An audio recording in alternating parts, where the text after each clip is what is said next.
Welcome back to class, my future comm guards. Today we'll be covering a staple fire support mech used by the clans.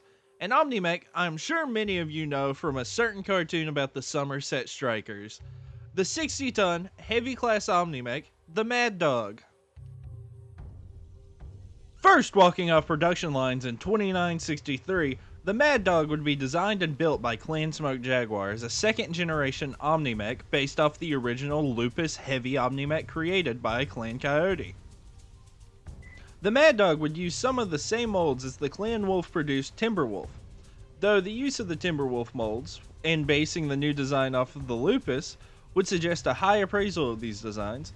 This would not be so, as Clan Smoke Jaguar would designate this mech the Mad Dog, as an insult to the Lupus and Timberwolf, as well as Clans Wolf and Coyote. With its widespread production, the Mad Dog would be found in large numbers within most of the Clan's Tumans. With 28 tons of pod space and the capabilities to reach a top speed of 86 km per hour due to its 300XL engine, the Mad Dog would be a highly mobile fire support platform. This would see it spread to near ubiquity within the forces deployed by the clans, although Clan Ghost Bear would favor this mech much more than others. The Mad Dog would be loaded with 8.5 tons of ferrofibrous armor, which would provide sufficient protection, but by no means mean it could withstand prolonged heavy fire. The Mad Dog Prime would be kitted out for fire support duties first and foremost. Starting with its long-range weaponry, the Mad Dog would bring two LRM-20s split between both of its side torsos. These launchers would be fed by 2 tons of ammo split between its case-protected left and right torsos. Though, this mech could go on the offensive if it truly wished to, with its 2 large pulse lasers and 2 medium pulse lasers, one of each being mounted within each of the Mad Dog's Prime's arms. In the scenario where the Mad Dog must retreat or face off against heavier opponents, it would be able to defend itself well.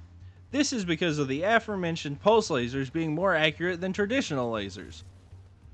This allowed it to fire and run while maintaining accuracy, while stalling its opponents until it can get in a more defensible position at the risk of overheating its 12 double heat sinks.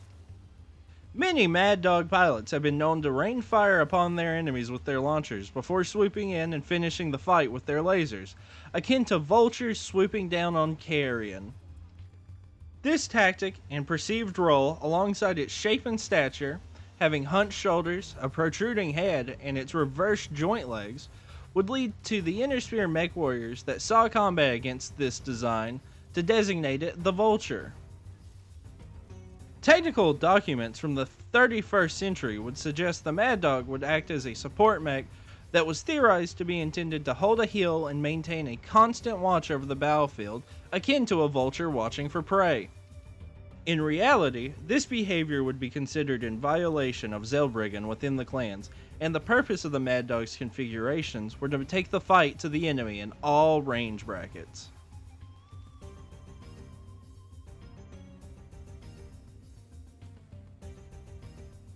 And with that, we are all out of time for today's lecture. I hope you enjoyed learning about the Mad Dog with me today. As always, I really appreciate the time you spend out of your day to watch these videos. If there's any mechs you would like to see sooner than later, let me know in the comments below, and while you're down there, drop a like on the video and sub to the channel.